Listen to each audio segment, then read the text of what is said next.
Bienvenidos sean todos a este su canal Mambo y Neuronas. En la entrega anterior estuvimos hablando de los casos o crímenes que nunca han sido resueltos por las autoridades dominicanas, el top. Así que analizamos del caso número 10 al 6. Ahora en este video analizaremos los 5 primeros casos que nunca han sido resueltos por las autoridades dominicanas.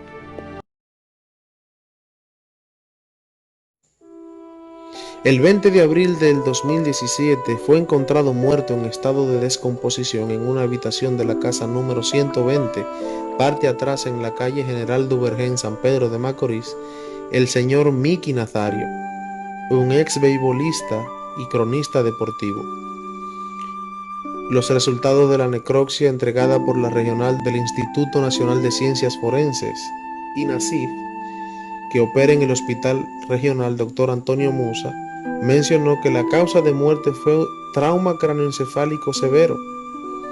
En el lugar del hecho, exactamente encima de la cama donde fue hallado el cadáver, se encontró un bate de béisbol ensangrentado, por lo que las autoridades mencionaron que fue muerto a batazos. El móvil del asesinato se desconoce, ya que de la vivienda no se sustrajo nada. El doctor Carlos Juan Musa, quien por más de 40 años mantuvo una amistad con el ex pelotero, dijo que está decepcionado con el caso, ya que no ha visto ningún esfuerzo de las autoridades por investigar las causas de su asesinato.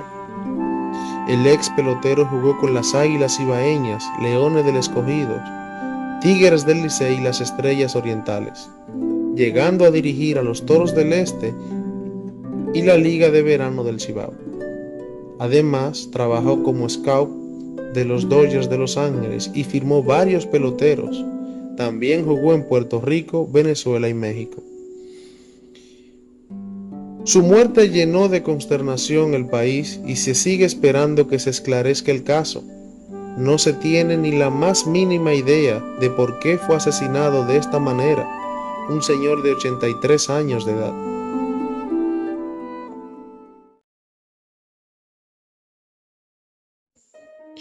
En julio del 2017 fue declarado muerto el recluso Pedro Alejandro Castillo Paniagua, Quirinito, quien en 2009 fue condenado a 20 años de prisión por el asesinato del ciudadano español Gustavo Adolfo Cervantes. 3 meses después de Quirinito ser declarado muerto, en octubre del año 2017, las autoridades informaron que estaba vivo y prófugo de la justicia. Las declaraciones de las autoridades generaron un escándalo a nivel nacional e internacional, y por varios meses Quirinito se convirtió en el hombre más buscado. Sin embargo, hoy, a 4 años después de haber sido declarado prófugo, su paradero sigue siendo un gran misterio. En mayo de ese año fue trasladado desde un centro correccional a un apartamento bajo custodia en San Francisco de Macorís, ya que supuestamente tenía un cáncer terminal de lengua que le provocó la muerte. Durante el proceso de investigación, las autoridades interrogaron a jueces, médicos y personal del sistema penitenciario, pero muy poco han podido hacer. Por el caso ha habido muchos investigados, pero ninguno judicializado. En el caso se evidenció la presunta complicidad de las autoridades para lograr el escape del asesino condenado. A 4 años no se sabe su paradero y las autoridades han hecho muy poco esfuerzo por encontrarlo.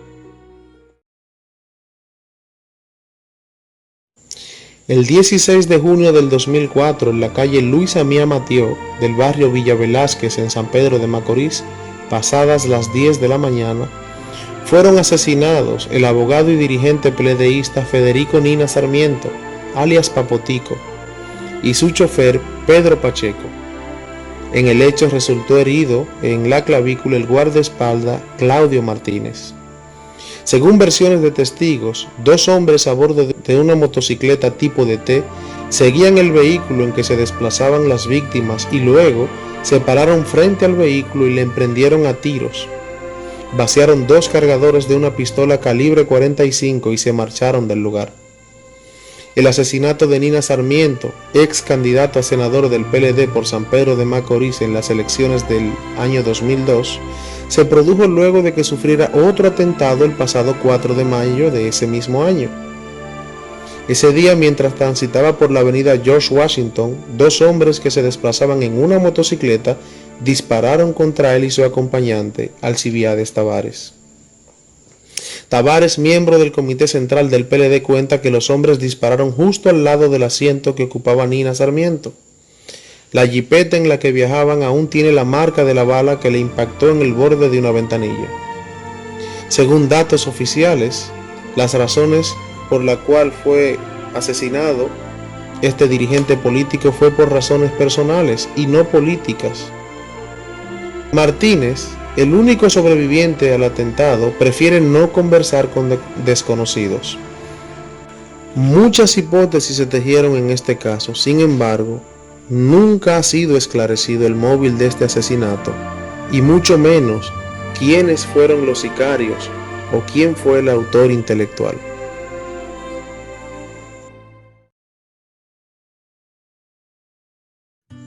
Fue un dirigente y activista político, catedrático universitario, libretista, articulista de periódicos nacionales. Se le conocía también como Narcisazo para diferenciarlo de otra persona que llevaba el mismo nombre. El profesor universitario se caracterizó por mantener una postura de firme oposición al régimen de Balaguer, de quien llegó a afirmar que era lo más perverso. En las aulas universitarias sus prédicas contra el gobierno del doctor Joaquín Balaguer no se hacían esperar y era visto con frecuencia colaborando con grupos comunitarios, generalmente cercanos a la oposición del presidente. Días antes de las elecciones del 1994, Narciso González había publicado una columna de opinión en la revista La Muralla titulada 10 pruebas que demuestran que Balaguer es lo más perverso que ha surgido en América. Luego de esa publicación fue objeto de seguimiento. El 25 de mayo de 1994, Narciso González Medina pronunció un discurso durante una asamblea de profesores de la UAS en el cual solicitó al Consejo Universitario, al rector de la UAS, que asumiera la institución una posición de condena frente a lo ocurrido en las elecciones de 9 días atrás. Tomamos en cuenta ahora que este fraude electoral ha sido organizado después que el presidente de la República le da oportunidad al jefe de la policía, al jefe de la aviación y al jefe del ejército de ganarse 25 millones de pesos en contratas sin ser ingeniero. Si tomamos en cuenta eso y vemos la militarización a que está sometido el país entero, llegamos a la conclusión de que estamos frente a la repetición del fenómeno de Horacio Vázquez, que no se puede combatir con un simple documento, sino con actitudes que rayan en lo que en la cívica se llama desobediencia civil. Ese día desapareció.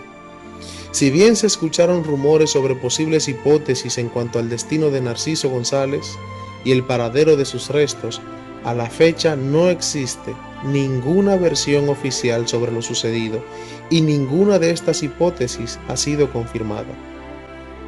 A los casi 18 años de la desaparición, la Corte Interamericana de los Derechos Humanos condenó al Estado Dominicano por negligencia en las investigaciones relativas a la desaparición del profesor universitario. Hoy, hacen 27 años de este caso y aún no existe una versión oficial de lo sucedido con Narciso González. El 4 de enero de 1985, Héctor Méndez, banquero y reconocido casacambista durante el gobierno del doctor Salvador Jorge Blanco, fue secuestrado y asesinado junto a su chofer Napoleón Reyes. Ambos fueron raptados del apartamento de Méndez, el cual estaba ubicado frente al Palacio de la Policía Nacional. Sus cadáveres fueron hallados cerca del sector Los Frailes. Por este caso, el doctor Marino Vinicio Castillo responsabilizó al presidente Salvador Jorge Blanco y a una serie de funcionarios civiles y militares de ese gobierno. La versión que se rumoraba en esa ocasión fue que lo mataron porque era el responsable del alza de la prima del dólar con el propósito de desestabilizar el gobierno de Salvador Jorge Blanco. En el 2006, luego de 19 años del doble crimen, el juez del sexto juzgado de la instrucción del Distrito Nacional, José Alejandro Vargas, envió por ante un tribunal criminal al teniente suspendido de la policía, Uladislao Rodríguez, el hippie, pero nunca fue hecho preso ni él ni los demás implicados. Los otros implicados en este expediente fueron Juan Bautista Peguero, Daniel Jorge Infante, el karateca, fallecido en 1991, Rafael Vargas Cruz, Rafaelito Boca de Cueva, Pedro Alejandro García Berry, asesinado a tiros en Nueva York en junio de 1996, y Pedro Antonio Sánchez Díaz, miembro del denominado Comando de la Libertad. El citado grupo fue enviado por ante un tribunal criminal por la muerte de los hermanos Patricio y Estanislao de la Cruz Gálvez, ocurrido en junio de 1985. En esa ocasión se comentó que el asesinato de estos hermanos fue porque sabían a ciencia cierta quiénes eran los verdaderos autores de la muerte de Méndez, y para no dejar cabos sueltos, pues el grupo de sicarios lo mató. Los hermanos de la Cruz Gálvez fueron muertos en Los Minas el 10 de junio de 1985. En ambos casos, Rodríguez Bautista Peguero es el principal acusado.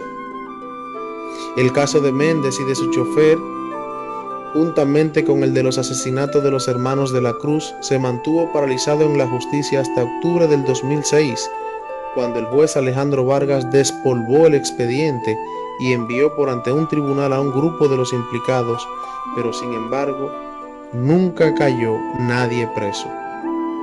El acusado principal de los citados asesinatos es el teniente o el exteniente de la policía Uladislao Bautista Rodríguez, el hippie, quien salió del país con destino a Estados Unidos días después de que el juez Alejandro Vargas lo enviara por ante un tribunal criminal para que respondiera por los hechos de sangre. El hippie nunca fue hecho preso, ni nadie por este caso, y desde ese entonces reside en el estado de Nueva York. En esa ocasión se dijo que el hippie nunca fue perseguido por la Fiscalía del Distrito Nacional en virtud de que salió del país sin que nadie se lo impidiera por el Aeropuerto Internacional de las Américas. Hasta donde se sabe, poco o nada se ha hecho para apresarlo y retornarlo al país para que responda por los citados hechos de sangre.